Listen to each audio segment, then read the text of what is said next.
So हे जे cancer cells आहेत हे काही सायटोकाइन्स रिलीज करतात किंवा इम्युनोसप्रेसिव्ह ॲक्शन्स असतात त्यांचे, जेणेकरून पोटामध्ये पाणी भरण्याचे चान्सेस असतात. हे जे अंडाशयाचा कॅन्सर आहे हा जर ॲडव्हान्स स्टेजमध्ये गेला तर हा या पेरिटोनियलला इन्व्हॉल्व करतो आणि त्याला आपण म्हणतो पेरिटोनियल कार्सिनोमॅटोसिस.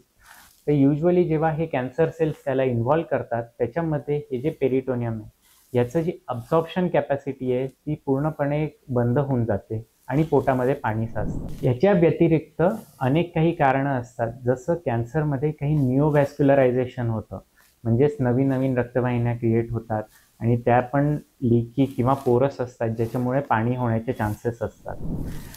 तर हे कारण आहेत मेनली पाणी बनण्याचे, म्हणजे असायटिस बनण्याचे अंडाशयाच्या कॅन्सरमध्ये.